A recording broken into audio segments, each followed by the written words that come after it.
My name is Louise. I still remember the look on my father's face at my sister's engagement party. It was a mix of shock, panic, and finally, defeat. That was the moment I decided to take a stand against the years of humiliation and manipulation he had put me through. I'm from a well-to-do family in a small, close-knit town. My father, Henry Thompson, is a successful real estate developer. He's always been a man who values status and appearances above all else. My mother, Grace Thompson, is a traditional woman who goes along with my father's every whim, more concerned with maintaining the family's public image than with the well-being of her children. I'm a single mother to a 5-year-old daughter named Ava. Life hasn't been easy for me. I work 2 jobs to make ends meet. I do the front desk scheduling at a local dental office during the early shifts and pick up extra hours at a diner on weekends. It's a tough life, but I've always tried to keep my head up and provide the best for Ava. The trouble started on my father's 55th birthday. I was in my kitchen, cutting fruits for Ava, when I saw a post on social media. My father had uploaded pictures from his birthday dinner. All my siblings were there, along with relatives he rarely spoke to. But Ava and I were left out. And beneath the pictures, he wrote that all his children had made him proud, except the single mother who couldn't get her life together. I was devastated. The worst part wasn't being excluded, it was knowing that he wanted me to see it. He wanted everyone in town to know that in his eyes, I was a failure. For years, he had been embarrassed by me, but this time, he made it public. I told myself to stay quiet, to keep my dignity and focus on raising Ava. I thought that was the end of it. But then, I met Ethan. It was a Thursday evening at the diner, just before closing. He came in wearing a dark blue suit, looking exhausted after a long day. He ordered black coffee and a grilled cheese and apologized for coming in late, as if he really cared about the kitchen staff. That small act of kindness made him stand out from the other customers. He started coming back regularly. At first, I thought he was just a regular who liked the diner's coffee. But one night, Ava was in the diner with me because my babysitter had canceled. Ethan noticed Ava's drawing of a purple dinosaur and asked if it was breathing fire or glitter. Ava told him it was both, and he talked to her like she was an adult. That's when I really started to notice him. Over the next few months, we got to know each other. He told me he ran a large real estate development firm in the city. I told him about my past and how life had taken a turn for me. He listened more than he talked and always showed me respect. He never made me feel bad about being a single mother. One Sunday afternoon, my grandmother, Rose, called me. She's my mother's mother, a no-nonsense woman who always tells it like it is. She said, "Louise, your father has been asking about you. He wants to know if you're seeing someone, if you're doing better, and if you still live in that apartment. And there's a family dinner in 2 weeks. Everyone will be there." After I hung up, Ethan could tell something had changed.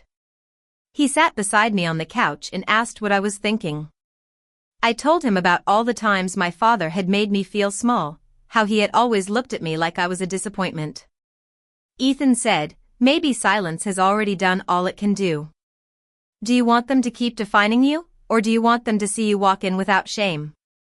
That was the moment something inside me shifted. I decided to go to the family dinner with Ethan and Ava.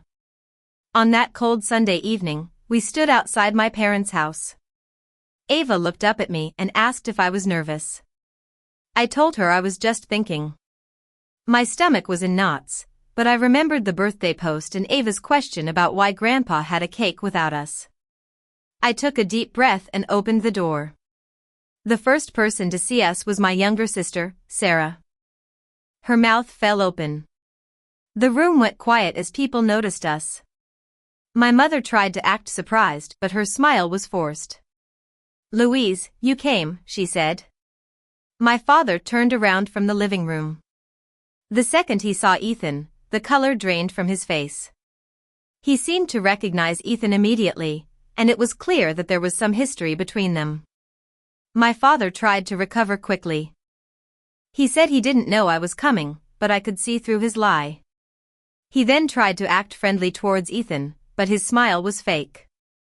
During dinner, my father kept trying to steer the conversation towards business, asking Ethan about his work. It was obvious that he was interested in Ethan's connections and money.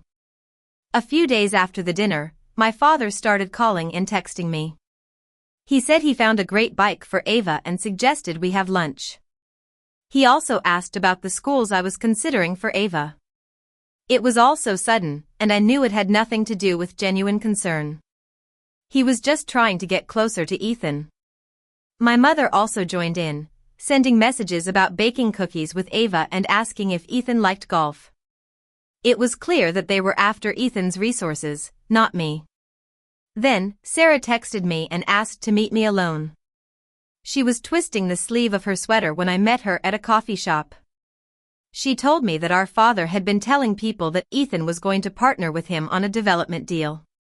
He had been spreading this lie to everyone, acting like it was already a done deal. He planned to make an announcement at Sarah's engagement party. Sarah was furious. She said she didn't want her party to be turned into a business opportunity for our father.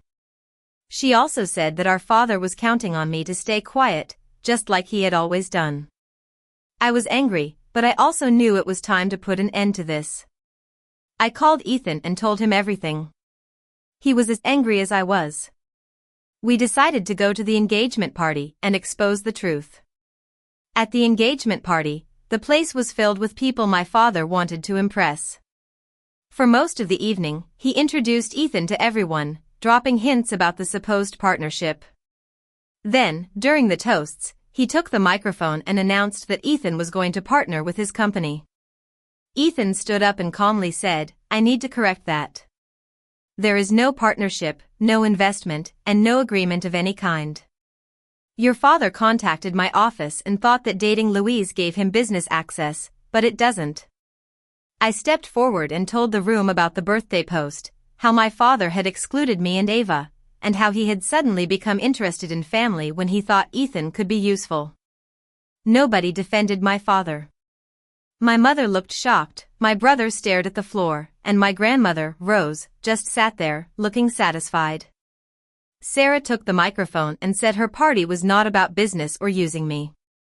After that, the fallout was immediate. A business contact backed away from my father, my mother moved out, and Sarah stopped answering his calls.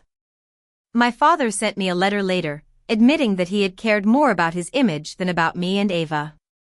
He apologized for treating Ava like an inconvenience. I didn't forgive him right away. Real damage takes time to heal. But over time, I saw that he was trying to change. He started therapy and apologized to Sarah. I learned that a woman's worth isn't determined by whether she's a single mother or by what her family thinks of her. A family is about love and acceptance, not about status and appearances. And sometimes, the bravest thing you can do is to speak the truth and stop letting others' opinions define you.